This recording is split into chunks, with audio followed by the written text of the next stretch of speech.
আমি কাজ করতেছিলাম যখন সে ফোন করেছিল। এমন বাংলা বাক্যগুলোকে ইংরেজিতে কিভাবে লিখবেন? এমন বাংলা বাক্যগুলোকে ইংরেজিতে লেখার জন্য আপনাকে প্রথমে দেখতে হবে এই বড় বাক্যটির মাঝে কোনো কনজাংশন আছে কিনা। যদি থাকে সেখানে থামতে হবে।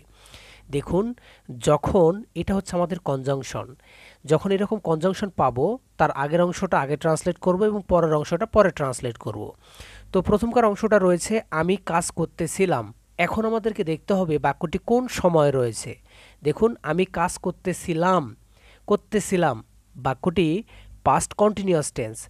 পাস্ট কন্টিনিউয়াস টেন্সের স্ট্রাকচার কি? সাবজেক্ট প্লাস ওয়াজ অথবা ওয়ার প্লাস ভার্বের সাথে আইএনজি প্লাস অবজেক্ট। সো আমরা এই অনুযায়ী ট্রান্সলেট করব।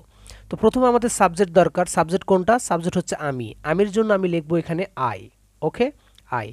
এরপরে আয়ের সাথে সবসময় ওয়াজ যায়, তাহলে আমাদেরকে লিখতে হবে ওয়াজ, আই ওয়াজ। ওকে, এরপরে আমাদের দরকার একটা ভার্ব এবং সেই ভার্বের সাথে আইএনজি করতে হবে। দেখেন, কাজ করতেছিলাম, তাহলে বলেন তো এইখানে ভার্ব কোনটা? কাজ করতেছিলাম, রাইট? তো কাজের ইংরেজি হচ্ছে ওয়ার্ক। আমাদেরকে লিখতে হবে working, WORKING, working. I was working, আমি কাজ করতেছিলাম। আমাদের প্রথম অংশ শেষ। এবার আছে যখন। এই যখনের জন্য আমরা লিখতে পারি হোয়েন অথবা হোয়েল। তো আমি এখানে হোয়েন লিখলাম, WHEN, when. I was working when কি করেছিল?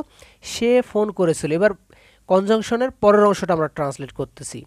সে ফোন করেছিল, কোন সময়ের কথা বলছে? ফোন করেছিল। এইটা হচ্ছে পাস্ট ইনডিফিনিট। আমরা জানি পাস্ট ইনডিফিনিটের স্ট্রাকচার হচ্ছে subject plus V2 plus object. তো আমাদেরকে সাবজেক্টটাকে আগে লিখতে হবে। সাবজেক্ট কোনটা? সাবজেক্ট হচ্ছে সে। সের জন্য আমরা হিউ লিখতে পারি, শিউ লিখতে পারি। তো আমি এখানে হি লিখলাম, হোয়েন হি। এরপর আমাদের দরকার হির পরে ভার্ব দরকার, V2, যেটাকে আমরা বলছি ফোন করেছিল। ফোন করেছিল, ফোন করা বলতে CALLED, কল্ড। কাকে ফোন করেছিল?